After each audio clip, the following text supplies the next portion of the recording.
Ooh, out of focus. Ooh, there we go. Be back in focus. Be back in focus. But I feel like I never know if the angle's good. Let's do it.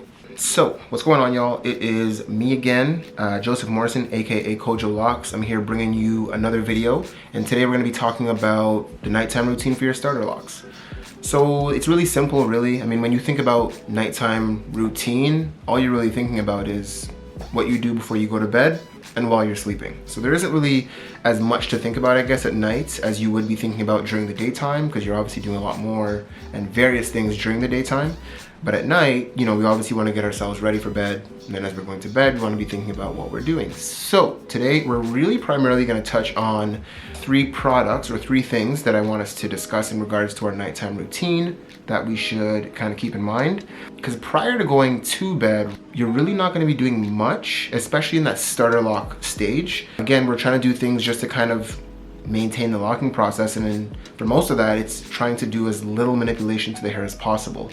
So for me personally, when I'm going to bed, I don't do anything to my hair. Like, I don't put rose water in it or any water or moisturizers or oil. I don't do that stuff at the nighttime routine stage yet. I've seen a lot of lockers who do that, and primarily I'm seeing people who are later on in their journey.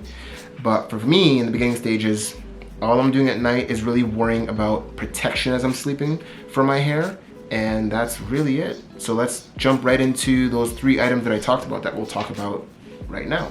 All right, so item number one that's really, really important, and you've probably heard this one before, but it's good to note because it's probably the most important thing you're gonna be using. It's gonna be your do-rag. So with the do-rag, a lot of times when you think about a do-rag, I mean, a lot of people used to wear, that's annoying. Typically, you'd think about a cotton one. That's one you're probably primarily used to, or at least I know that's what I was used to. Because back in the day when you're trying to get those waves, you know, you'd brush your hair all day long, you'd wave cap it up, right? You'd tie up the do-rag. But now we're using a do-rag that's a little different, or at least for me. So you want to get a do-rag that is a silk or satin material. And I got a little example right here to show you. So this is one of the do-rags that I have. Silky, silky, silky smooth. And I don't know if you can really tell, but it's just kind of that real silky, soft material. And the reason why you want to get a silk material do-rag is because the cottony fabric of a do-rag that you typically use for other types of hair, what it's going to do is it's going to really wick a lot of the moisture out of your hair. So if you do have moisture in your hair, because you might want to put some spritzing in your hair or spritz some rose water in your hair at night, you know, that do-rag is going to really wick all that moisture out of your hair, and that's something that you're not going to want if you're trying to moisturize your hair at night. The main reason why you don't want to use those do-rags though is because the way that it's kind of woven together, it basically is going to be pulling on your hair a lot more, especially as you're sleeping at night. You're rolling around, you're moving around, so a lot of that time, that fabric is really pulling, and it's going to start to manipulate your locks and work against your locking process. The reason why this one is good also is because the fabric will help to maintain moisture in the hair a little bit better than the cotton one will, that I've found.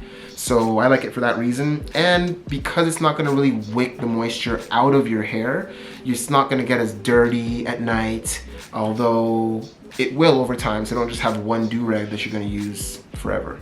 I'll give you a little tutorial too as far as putting it on. So these silky ones and even other do-rags, they always come with two sides, right?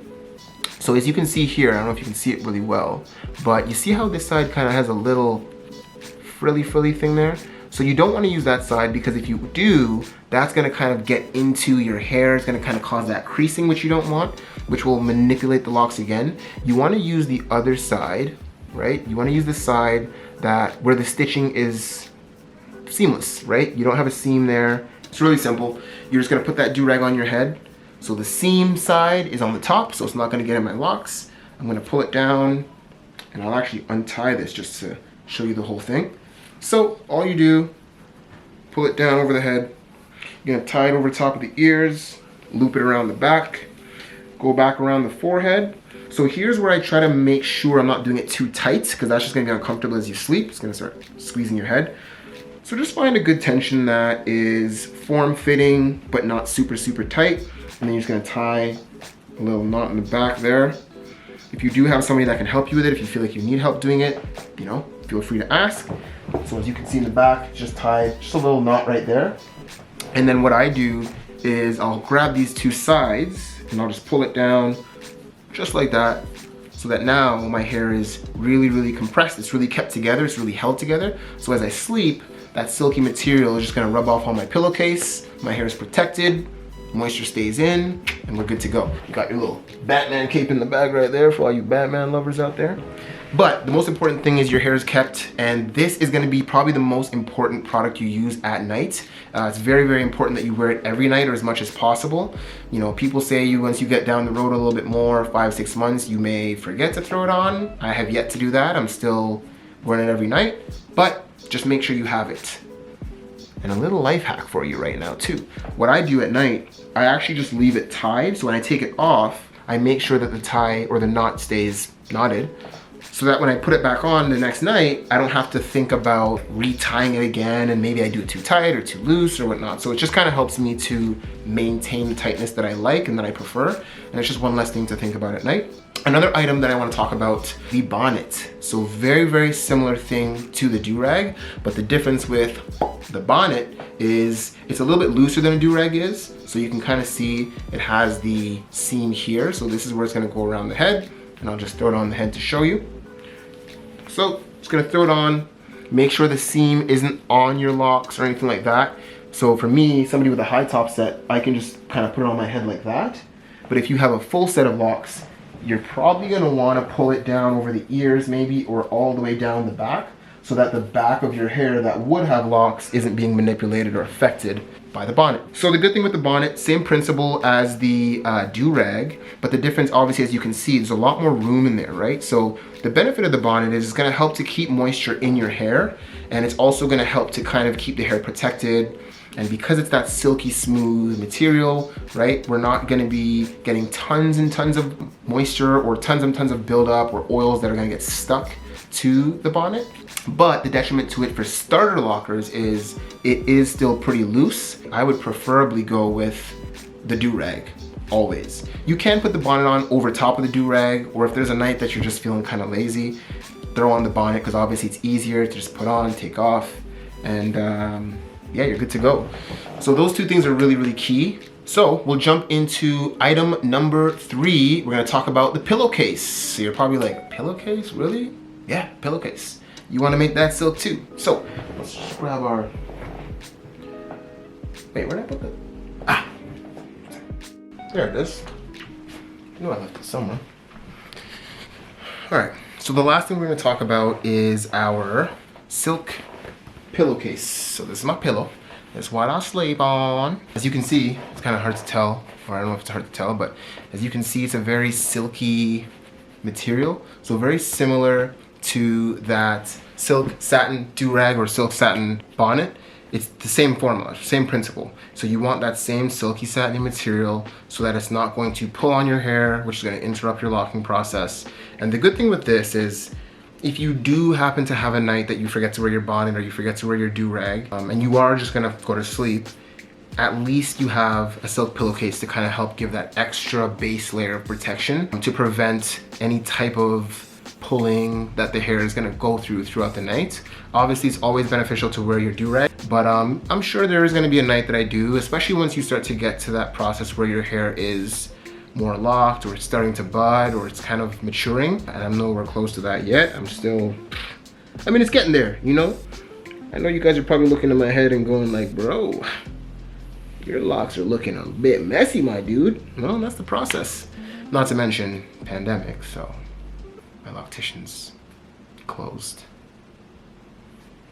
Yeah, it's a sad day. It was a sad day. Anyway, you're gonna want your silk products to help prevent your hair from pulling against cottons and things like that.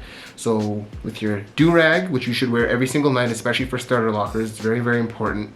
Bonnet's more for down the road, but if you want, you can always wear your do-rag, put your bonnet on top of that as well. If you want that extra protection, that's totally up to you, but I don't think you need to do all that. So the bonnet's more for down the road or once your hair does start to mature.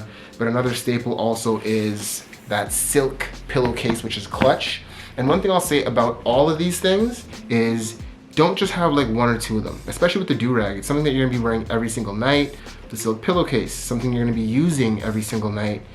You're gonna wanna get a few because things get dirty. Even with the do-rag, right? Like, let's say you're wearing it for 4 or 5 nights straight, and as a starter locker, you're probably not washing your hair as often as you would in the past. You might not even be washing your hair at all until you're waiting for that 1 month, 1.5 month retwist from your loctician or by yourself. So that being said, after 4 or 5 nights of wearing that do-rag, it's gonna smell a little funky. It's gonna kind of, you know what I mean? It's gonna have a little bit of that oil build up over the course of the last few days that you've been putting in your hair and things like that. So that residue can make your hair kind of smell, and it's just dirty, just like anything else. Like, I like to think about it almost like underwear or a t-shirt. Like, you're not gonna wear that stuff for 4 days straight, right? So for me, I know I like to have, like right now I have like 8 do-rags. I've got about two bonnets, because again, the bonnet, you don't need that too much, especially in that starter lock phase where you're just primarily using that do-rag. And the pillowcase is something I need to get a little bit more of, but I would say the same thing. Get, you know, 3, 4 pillowcases and then just wash and repeat throughout the weeks as you go along. But very key stuff that you'll need, and I would definitely recommend getting an abundance of all of them, because especially with the do-rag, all of them actually, you're gonna be using them throughout the first year at least of your locking process. So huge staples. And as far as your night routine, really make sure you're wearing and using those 3 things when you go to bed, right? Always use your pillowcase, always use your do-rag, bonnet you can throw in there.